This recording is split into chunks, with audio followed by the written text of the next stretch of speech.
Welcome to Surviving Saturday, a podcast about holding on to hope in the midst of life's difficulties, disappointments, and dark seasons. Times like that remind us of the agony and despair the followers of Jesus felt on the Saturday of Easter weekend, in between the Friday on which he was crucified and the Sunday on which he rose from the dead. That Sunday forever changed the way that humans can relate to God. But what does it look like to be honest about the very real pain we experience in the in-between? To fervently cling to hope in the God who promised us his peace and his presence, at times when he feels distant or even cruel. I'm Wendy Osborne, a licensed counselor in Charlotte, North Carolina. And I'm her husband, Chris, a marriage mediator, conflict resolution coach, and trauma-informed storywork coach. Join us each episode for authentic conversations about how life not turning out as we'd expected has created the contextual soil for the growth of a tenacious hope in the resurrection and in a God who is still making all things new. In these group settings, the freedom to get into the way the story has operated, like I'd known the story of different conflict and struggle in my family on some abstract level, on some intellectual level, even maybe on a shallow feeling level, on some feeling level. But the invitation in these story groups, what happened is people went with me into the depths of a story. And I went with me in a way I'd never experienced before. So I'll give one example. I was at one of these healing groups, and I had some thoughts. It was kind of, where are you? What do you think about whatever? And I kind of described the scenario. And the leader, who is this beautiful, just kind, tremendously insightful person, but has also been like, he said, "Chris, I'm not buying it. I don't feel like you're even here. I'm not buying it. It just, you're not giving me." I don't know exactly what I had said, but it undid me.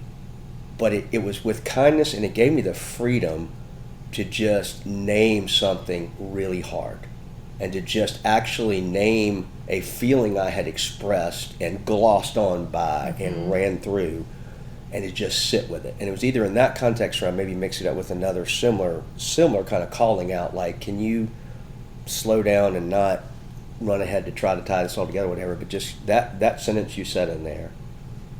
Tell me more behind that. Tell me, I'm trying to understand if you're saying calling out, like calling you out from a place of isolated pain. Yeah. Isolating pain. Yeah. Or calling you out as in to rebuke and correct. It was definitely not rebuke and correct. And I would say I'd change my words. It's more of an invitation. Okay. It's like you just said something that provokes in us a sadness and a desire to know more. What was that feeling? Can you stay with that? Because my brain does not want to stay with that pain naturally. My instinct is like, oh no, we need to get past that. And in one of these settings, I forget which one it was, but I remember just vocalizing. I was talking about interacting with my mother in the aftermath of conflict with my father, and I remember just when I thought she was going to die. And I had never expressed that to myself, to you, but literally my young self is watching my mother. I'm like 8, 9, and she's in such pain and agony after some kind of fight, and I thought, what if she dies? And I don't know and like that feeling had been trapped in me for 45 years at that point, and had never been vocalized. And these men and people sat with me and let me just grieve that is deep in me, that terror. And then there's ways that I therefore would interact with this person because of that. Well, if you're afraid they're going to die, you'll do about anything. And so it was a beginning to understand where a part of me got lost. Like, if I'm 8 and think my main caregiver is going to die, there ain't no room for me. Like, what does your ordinary 8-year-old need? It's like, I got to be grown up. I mean, I used to get praised as being the man of the house and the good guy and the strong, whatever. I mean, I was like freaking 8, 9, 10, and it took other people sitting with me to go, do you see how sad that is? Do you see how, where are you? Where's the 8-year-old get to be 8?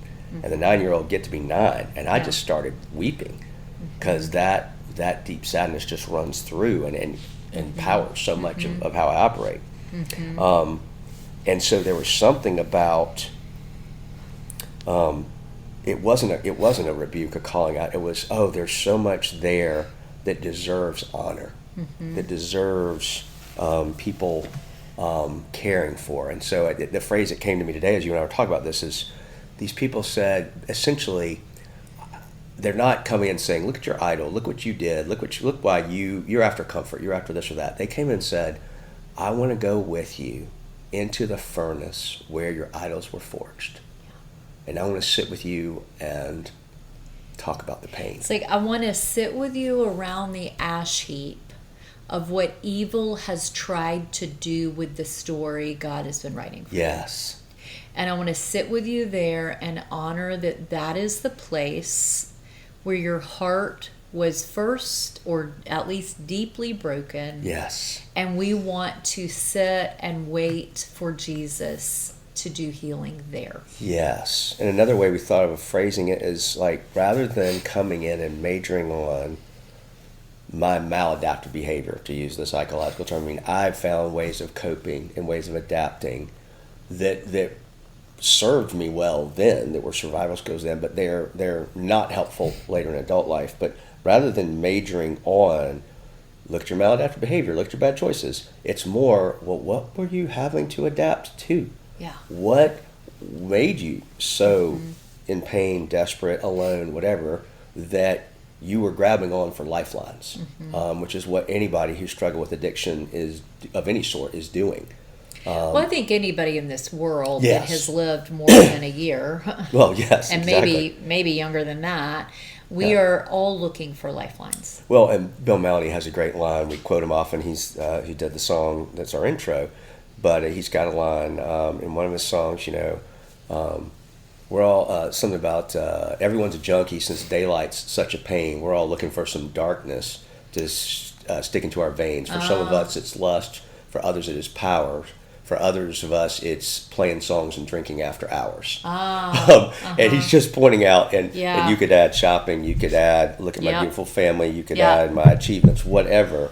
But we're all wanting something to adapt, to survive, to get away from the pain that's with us. And so what's powerful about these story-focused groups has been an embodiment of the grace and kindness of God, to see that pain, to sit with it and let it be.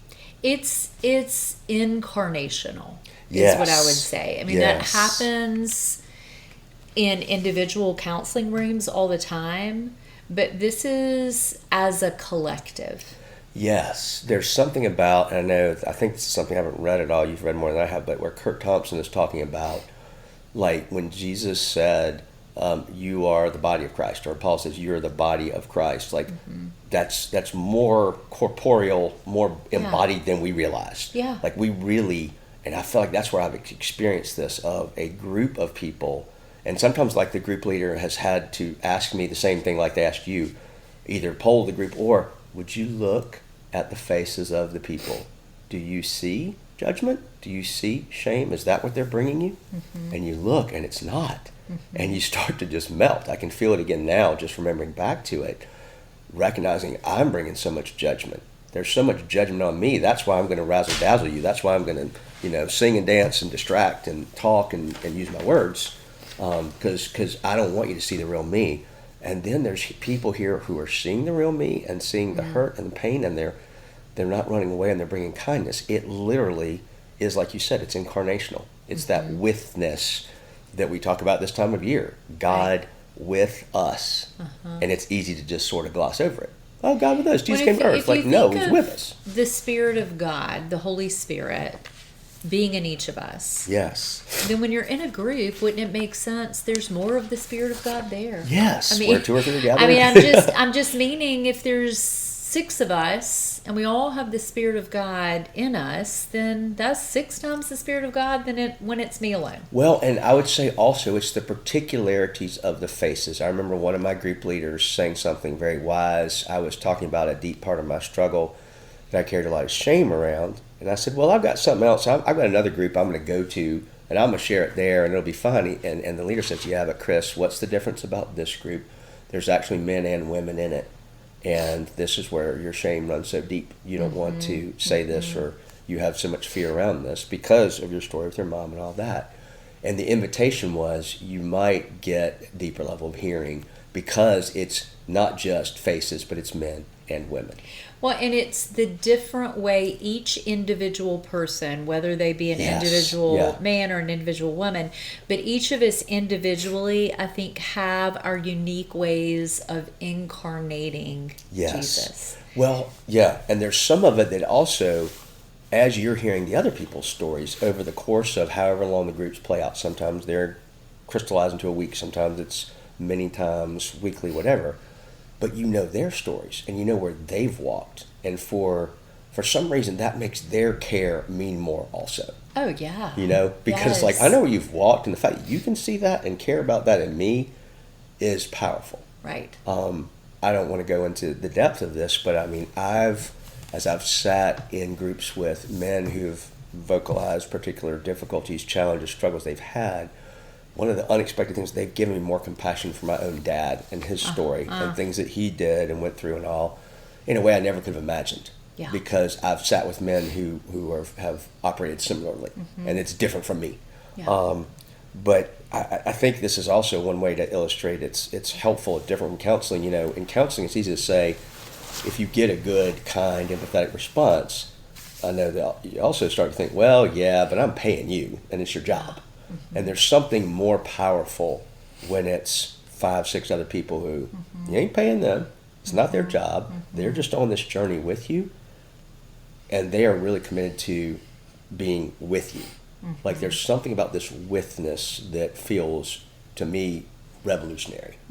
Not that I haven't tasted aspects of it before, but more consistently on a more deep level. And I find myself more drawn to be around people who are willing to go in those dark places with this kindness. Well, because I think Jesus dwells in tombs. He dwells in the wilderness. Yes. He dwells with lepers. He dwells in broken places because those are the places where healing is needed. And when you sit with people who know they also are in those places and stations in life, I think they see him and know him differently.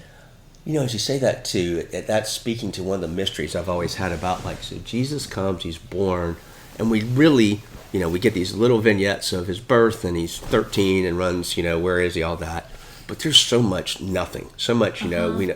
Then his ministry starts, and what that just was, what you were just saying made me think, he basically decided, embodiment, it's time, I'm going to fully be present. He's had to probably, he wasn't healing things and doing things. He wasn't bringing all his goodness.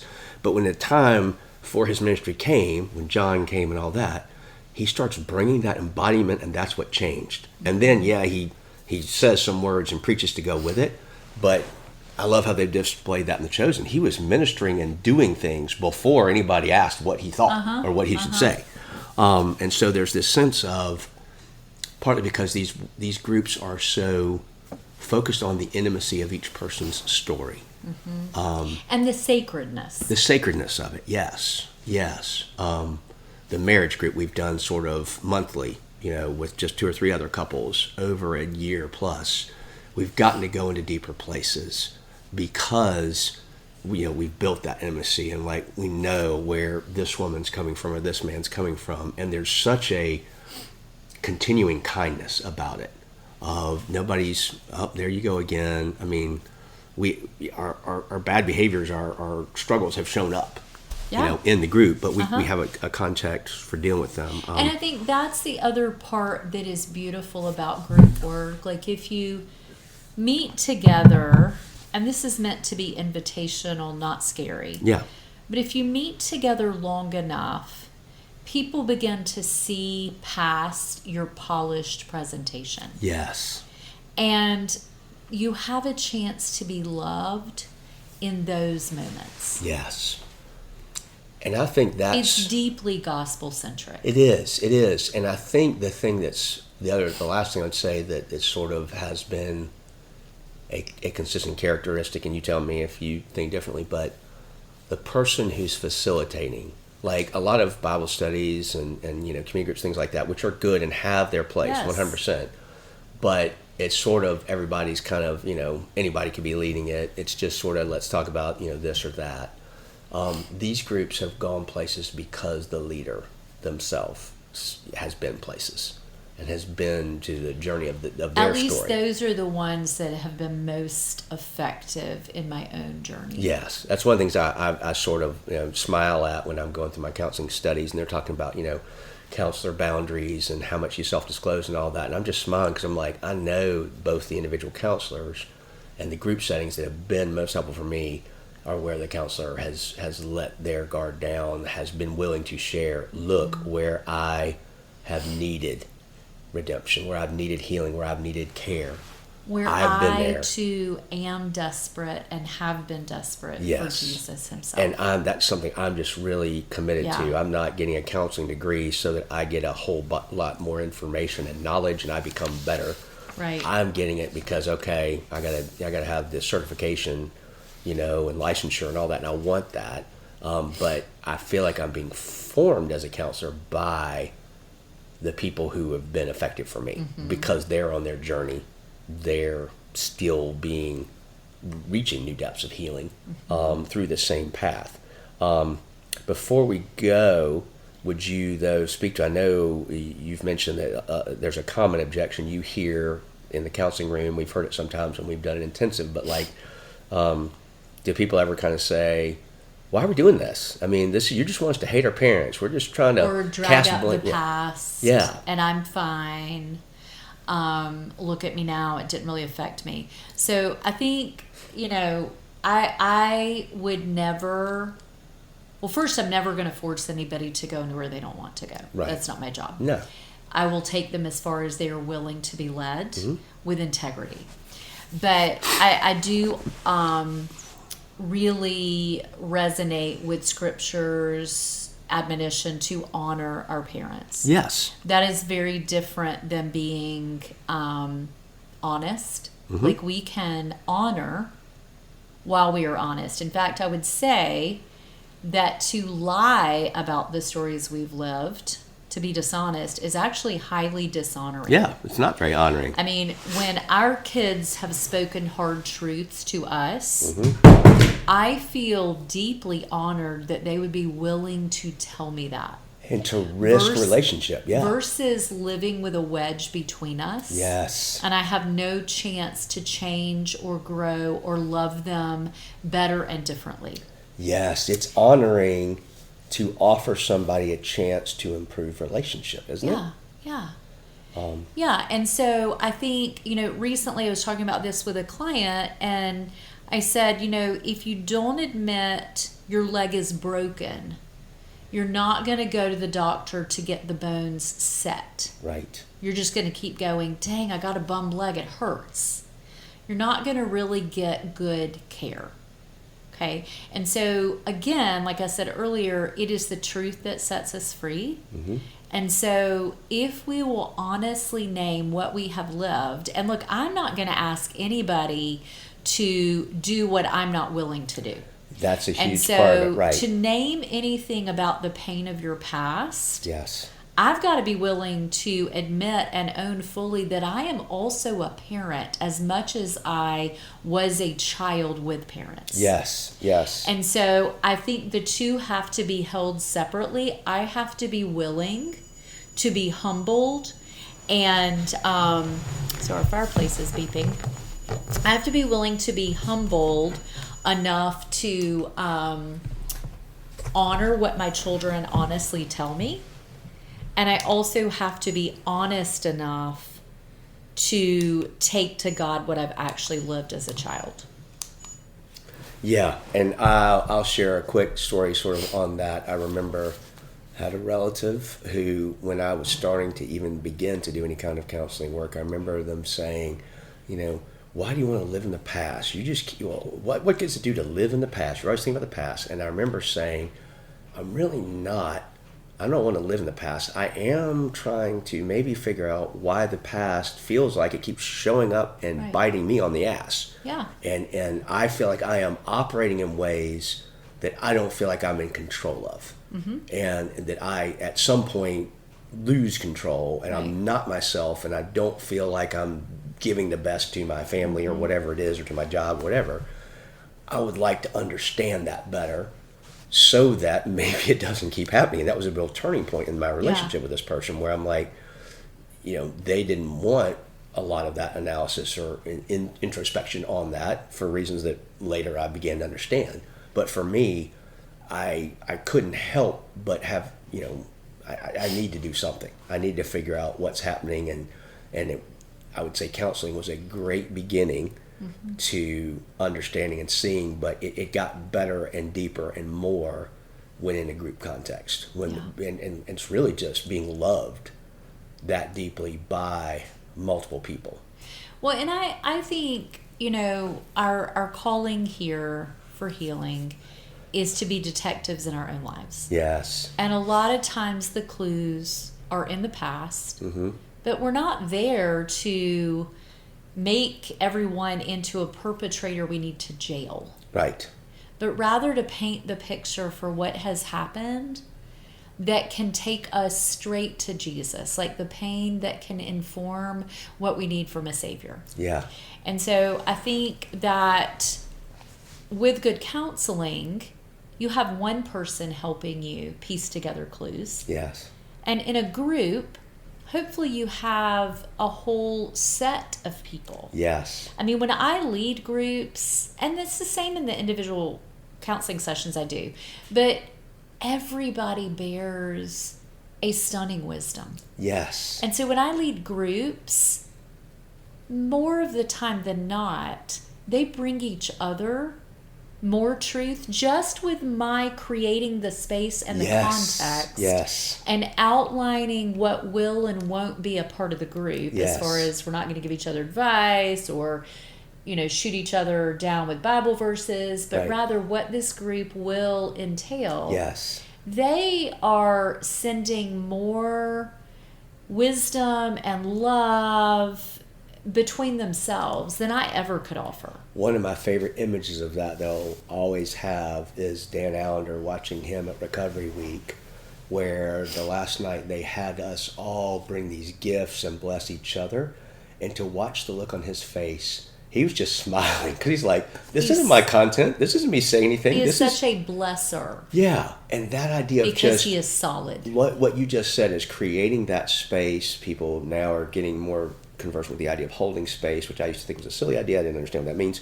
But it's really creating this context where this kind of authentic relating can happen. And he was like a kid in a candy store just watching other people bless each other and speaking to their stories in ways that are greater than what any one of us can do. And just the humility of that and the power of that was beautiful. Yes. I sat in that same context with a man who has lots of words and speaks and is on a podcast and all this, and a bunch of people like him. The moment we shared was one of silence and smiling and joy. And you're like, you can't make this up. Yeah. It just is creating that context for it. Now, you did that recently, I know, with your Advent retreat. And it sounds like from what I heard, people experience that as well. That rituals are another way, and we'll talk about that maybe another time. How a ritual is a way that we can make space for our story to be kind of lifted up and worked through. Yeah, I mean, I think my journey over the past few years has been more to learn to listen and to listen to the Spirit of God inside others and to listen to Jesus himself. And so that's what often rituals, if you will, offer. I think I want to say, before we end, one more thing about the honoring your father and mother thing, and this just sort of came to me, so I'm going off script a little bit, but in this strange way, I have actually been coming to a place where I can better honor my father, where I lived for many years with hatred and resentment, and even though I would say I'd forgiven him and I was working through this, but it was only as I became more honest about some things in navigating relationship with my mother that I gained compassion for him. And I actually am at a place where I can honor him and want to, which was not happening before. And there's a sense in which not being honest about the full story of my parents, I wasn't honoring anybody because nobody's really seen.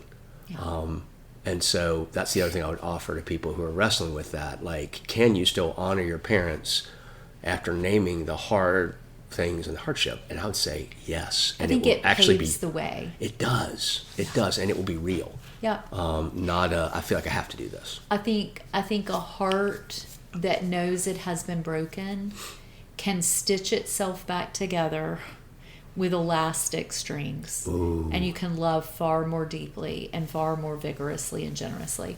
So like as that. we close, let me just let people know about two things. Please. So, in the name of groups, on January 11th, a dear friend and I are doing a women's evening at our house here. Tiffany is such a lovely woman, and she's also a masterful potter. Ooh. So we're going to be eating on her dishes, having a really delicious meal.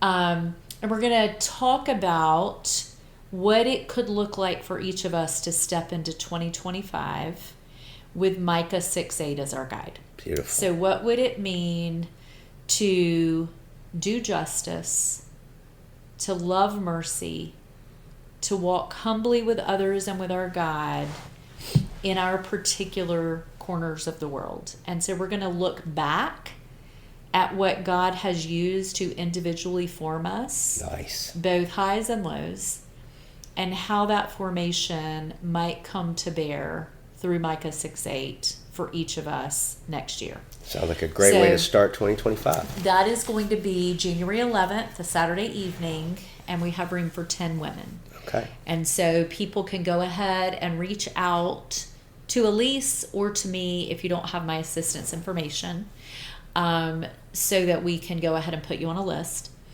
The second thing is you and I are planning to do a marriage story group, Yes. and we will have room for 3 couples for that. And my guess is that would start in February or March. That's to be determined. And we would meet 6 to 8 times. And it will be helping each spouse learn more of how the stories that have formed each other and their spouse now show up on the stage of their marriage. Yes. And so, again, reach out. It's going to be very small. We're going to start with 1. Reach out if you would want to be first to know the details.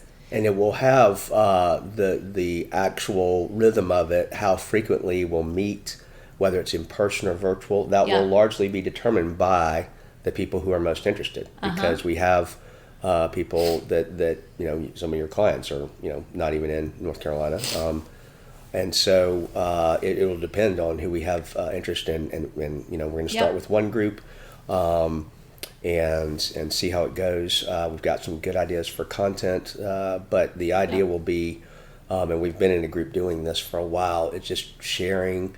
It's a mix of who we are and where we've come from, and very much rooted in how is it showing up today. Yes. The best moments are when people come to a group like this and say, well, yesterday this is what happened. Yes. And we can go there together with this safety, with this care, with this, man, we are for both of you. And there's something powerful about that, where there's no ganging up on the husbands, ganging up on the wives. There's no it's There's no everybody ganging up at all. Yeah, it's everybody other than ganging up to love. Maybe that's a good. There you go. That's a good way to use that. It's a good gang. Yes. It's an incarnational gang. How about that? Well, an incarnational gang. Our youngest, when they were little, I don't know if you remember this, but had Super Ella and her gang. And so she had a little under the bed box with wheels with all her stuffed animals in it, and she attached some sort of leash. Yes. She would drag it around the house and say, Super Ella and her gang are here. That's right. It was a supportive gang. It was a very supportive gang. It was not an M16 or whatever. So, all right. So thank you guys. guys. We'll be back with you soon. The Surviving Saturday podcast is brought to you by Nurture Counseling PLLC, a counseling teaching and training center based out of Charlotte, North Carolina. We help families flourish one story at a time. Nurture Counseling provides counseling intensive for couples, conflict resolution coaching, story work groups, seminars, workshops, and retreats to provide a safe and welcoming context for exploring the agonizing experiences of pain, brokenness, and evil that disrupt our lives, and that God often uses to nurture deeper trust and intimacy with Him and with each other. You can find us online at www.nurturecounseling.net.